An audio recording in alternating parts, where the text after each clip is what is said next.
If you start by really tell us your story. Okay. You are doing a variety of things. I am. And I'll kind of let you know the end point. I can kind of let you know how I got here. Right now, I am the Director of Professional Development at the University of Missouri. And in that role, I am basically responsible for getting the students ready for jobs in industry and giving them everything they don't get in the classroom, which is quite a lot. So it's a real challenge and an exciting one. And so basically what's really unique about our program that we've designed is it's different from other business schools and the packaging of it. Every student comes out with about 70 hours of soft skills training.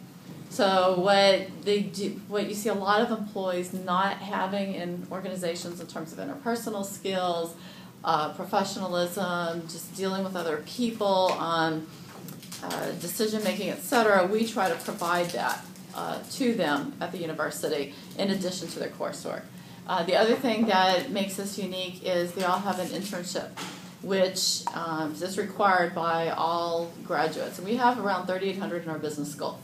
So one of the challenges has been that you're scaling up. So a lot of times I'll have a great idea and it's like, oh, but you got to do it for all 4,000. Mm-hmm. It's like, wow, that's quite a bit. So we right now have about 600 students out doing internships, throughout Missouri and really nationwide and over abroad too. So that's been, and one of the things that's been really interesting I found is what makes our internship program unique is it's very rigorous. So we don't just send them away.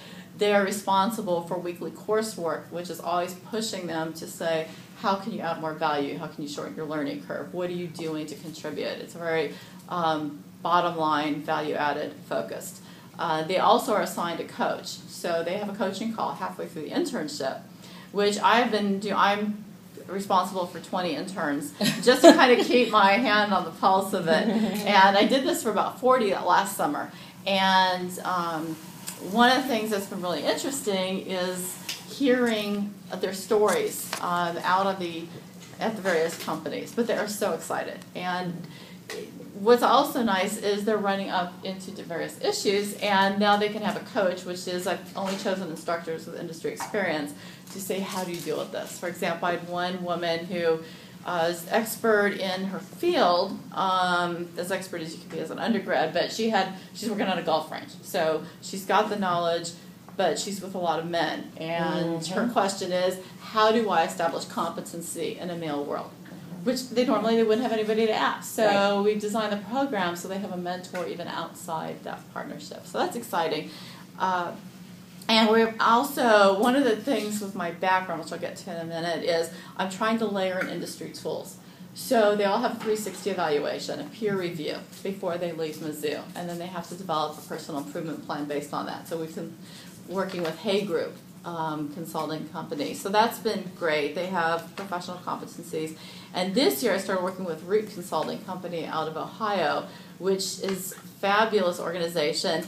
And where most organizations explain the strategy to employees, they actually pull the strategy, they get the employees to pull the strategy by creating these learning maps. It's almost like a game where the employees figure out, this is the competition, this is the marketplace, this is what we need to do to be successful. We are teaching our students through that. So not only are we teaching the students some concepts about professionalism, building a global mindset, but they're doing it through an industry tool. So I really try to focus everything very real world, which is interesting in an academic environment that doesn't always like the real world. That's one of my current challenges. So, and these kind of tools are not just corporate tools. These can be used at the small business level. Absolutely. And should be used at the small business level. 360 evaluations, improvement plans. In many ways more so because you have your resources at the small business level. Yeah. And one of the things that I really try to encourage my students is often they're focused on large companies, but I think it's important that they look at smaller organizations because you get a lot more experience. Yeah. You have a breadth of opportunity.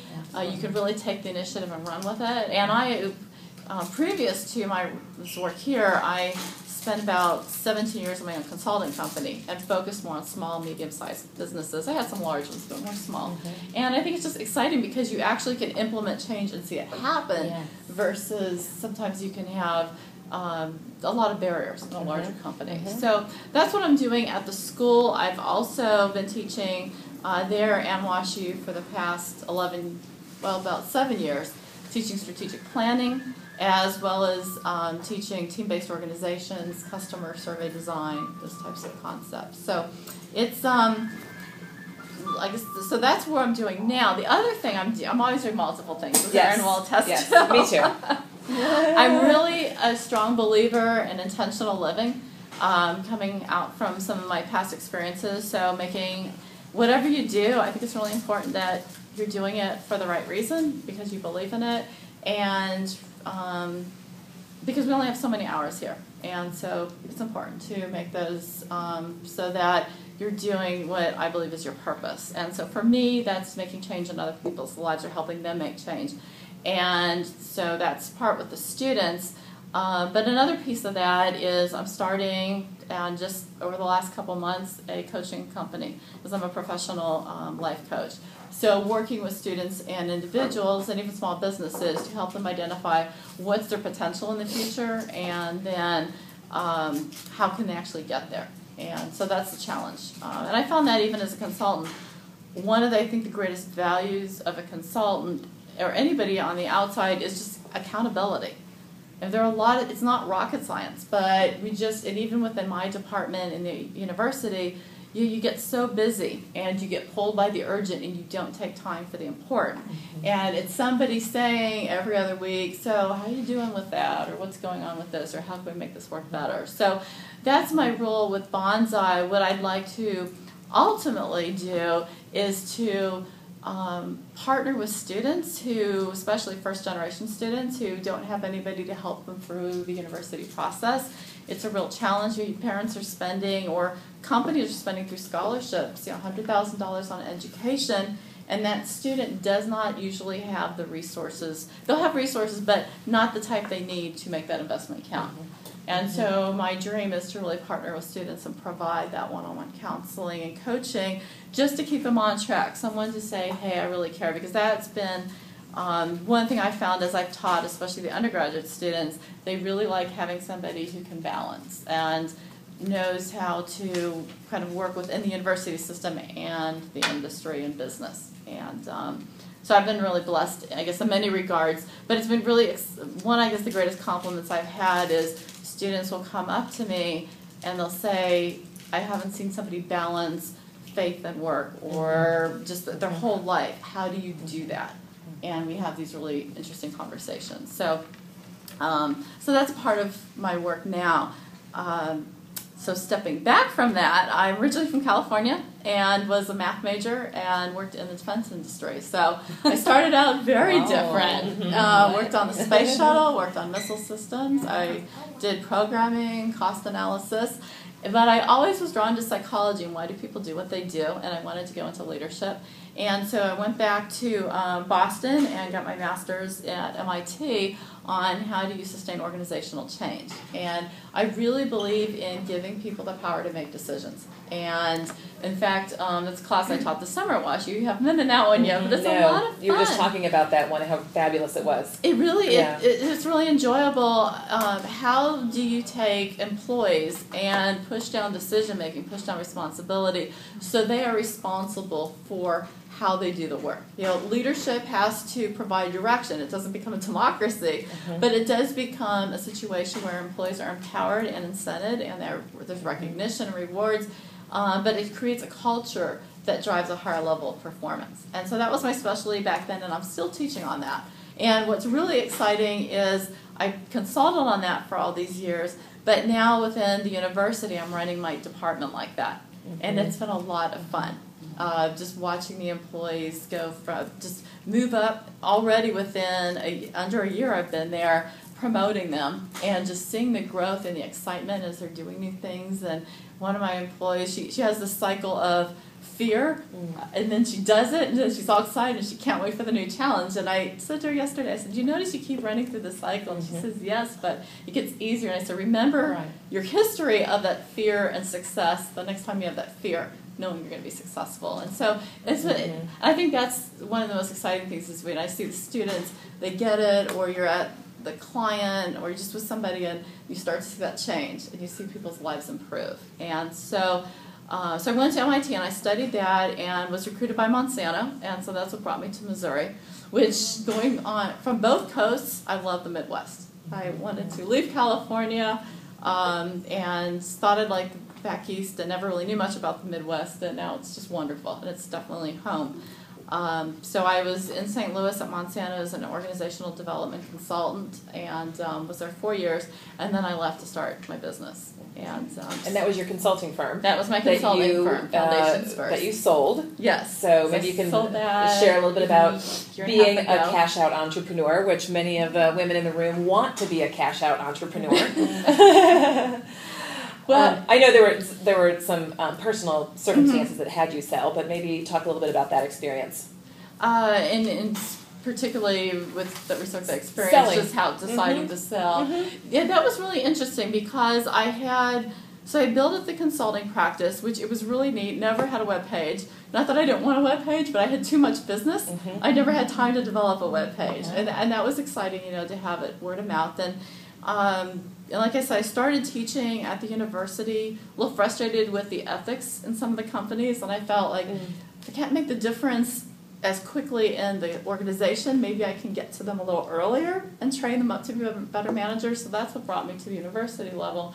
And I also, just as a side, I ran conferences for life science biotech.